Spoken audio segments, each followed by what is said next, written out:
വളരെ മുമ്പ് കാലത്ത് ഒരാൾ ഒരു അരയാലിൻ്റെ ചോട്ടിലിരുന്നപ്പോൾ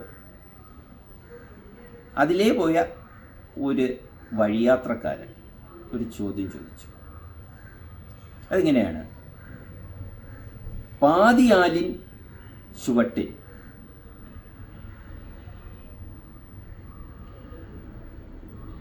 നാഴിയിൽ പാതിയായി, പാതിയാലിൻ ചോട്ടിൽ നാഴിയിൽ പാതിയായി ആടാതിരിക്കുന്നതെന്ത്?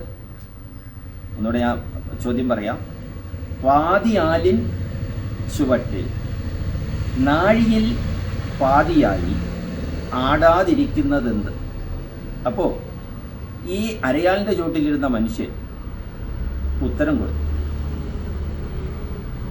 ഒരമ്മ പെറ്റ ഇരുവർ, ഇരുവരും ബലവാന്മാരായി കരുത്തന്മാരായി, അതിൽ ഒരുവൻ്റെ ബന്ധുവിൻ്റെ ശത്രുവിൻ്റെ ഇല്ലം ചുട്ടവൻ്റെ, അതായത് ഇല്ലം ചുട്ട മഹത് വ്യക്തിയുടെ പിതാവിനെ പ്രതീക്ഷിച്ചിരിക്കുന്നു. ഉത്തരവ് ഞാൻ അതിൻ്റെ ഒരിക്കൽ കൂടെ പറയാം. ഒരമ്മ പെറ്റ ഇരുവർ, ഇരുവരും കരുത്തരായി അല്ലെങ്കിൽ ബലവാന്മാരായി, അതിലൊരുവൻ്റെ ബന്ധുവിൻ്റെ ശത്രുവിൻ്റെ ഇല്ലം ചുട്ട മഹത് വ്യക്തിയുടെ പിതാവിനെ പ്രതീക്ഷിച്ചിരിക്കുന്നു. ഇതിൻ്റെ രണ്ടിൻ്റെയും ഇത് പറയാം. പാതി അരയാൽ ചുവട്ട്, പാതി എന്ന് വെച്ച് കഴിഞ്ഞാൽ പകുതി, അര. അപ്പോൾ പാതി അരയാൽ എന്നർത്ഥം.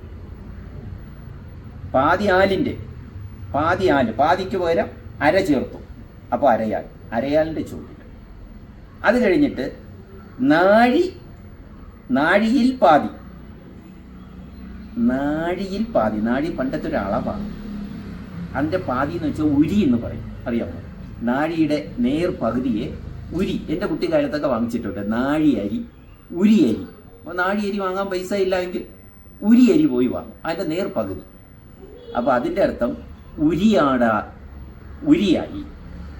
ഉരി ആടാതിരിക്കുന്നതെന്ത്? അതായത് ഉരിയാടാതിരിക്കുന്നതെന്ത്? ഈ ആലിൻ്റെ ചുവട്ടിൽ മിണ്ടാതിരിക്കുന്നത് എന്തിനാണ് എന്നാണ് ആ വ്യക്തി ചോദിച്ചത്.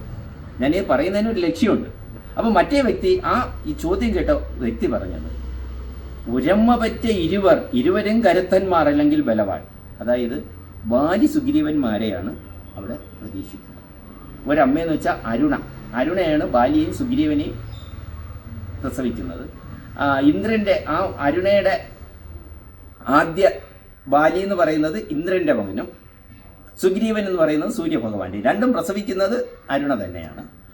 ആ അരുണ എന്ന സ്ത്രീ പ്രസവിച്ച 2 മക്കൾ ബാലി സുഗ്രീവന്മാർ, ഇരുവരും കരുത്തരായി.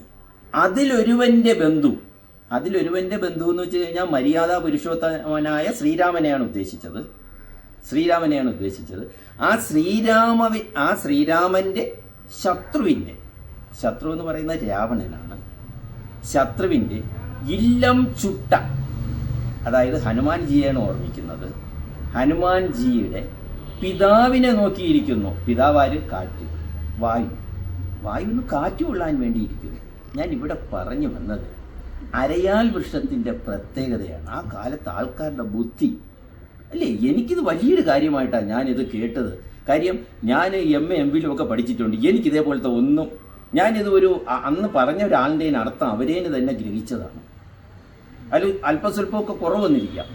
അപ്പോൾ ഇത്ര ബുദ്ധിമാന്മാർ നമ്മുടെ നാട്ടിലുണ്ടായി. എന്തുകൊണ്ടുണ്ടായി? അത് അരയാലിൻ്റെ മൂട്ടിലിരുന്നത് കൊണ്ടാണ് ഉണ്ടായത്.